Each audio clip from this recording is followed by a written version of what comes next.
In this talk, we present an analysis of consent banners through the interaction criticism approach, with the goal of bringing together the language and conceptual landscape of HCI, design, privacy and data protection, and legal research communities in relation to the design and experience of consent banners.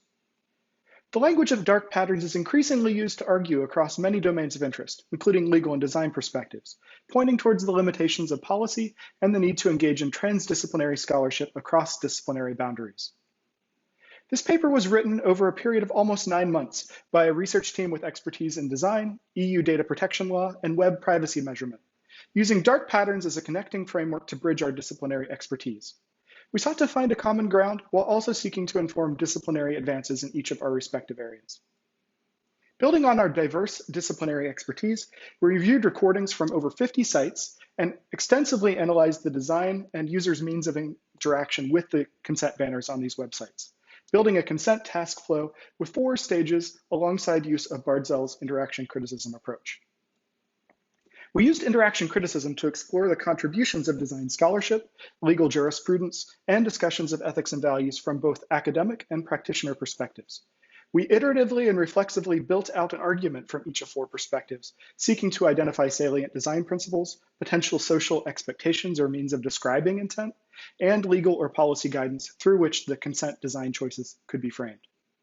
In synthesizing perspectives from design, law, and computer science, we described a consent task flow with 4 different types of manipulation, which we will briefly illustrate.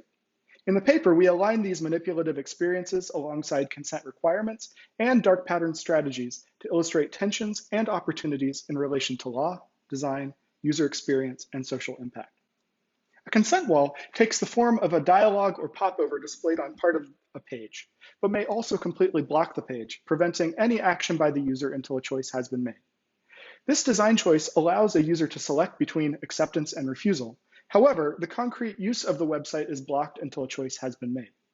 This design choice presents a tension between interactive separation of user activities, strategies meant to limit user interaction prior to completing the consenting process, requirements that mandate that consenting precedes use, and the various impacts of both a burden of care on the part of the designer and the freely given nature of the consent process itself.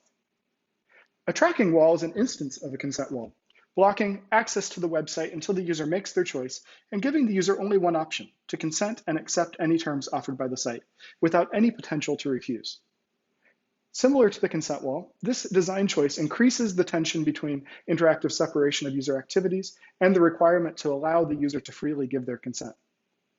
In addition, the lack of an ability to reject consent, alongside the inability to use the web resource without making this forced choice, represents an additional barrier to the user's ability to make a specific and informed decision. With reduced service, a website offers reduced functionality based on user-selected configuration options. This design choice presents tensions along separation of access to content based on the consent choice of the user, the economic realities of producing and providing access to content, requirements for consent to be freely given with outcomes that are transparent to the user, and increasing social expectations that web content be accessible without cost or obligation. Most instances of this design choice are likely to fail, either by limiting consent choices up front or by using manipulative language to lull the user into accepting a choice with different consequences than they may expect. Other configuration barriers manipulate the user towards accepting consent. The notion of configuration is central to the ability of the user to make an unambiguous and specific choice about how their data can be collected and used. However, so many of the visual and interactive elements relate and interact in ways that resist the ability of policy to specify allowable and non-allowable design choices, using techniques such as interface interference and sneaking. As we have described, the inclusion of dark patterns in consent banners is an n-dimensional phenomenon which includes dimensions of time, interaction, design, psychology, and law, demanding a holistic analysis from many perspectives. The deeper we look into consent mechanisms in the matter of user choice, the more we understand the need to combine the perspectives of many different fields as part of a transdisciplinary dialogue.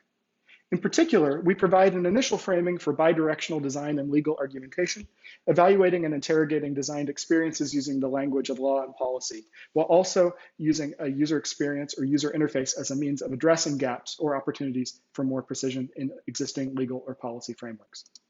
In conclusion, We acknowledge the support of several organizations that have funded this work, and we thank you for listening.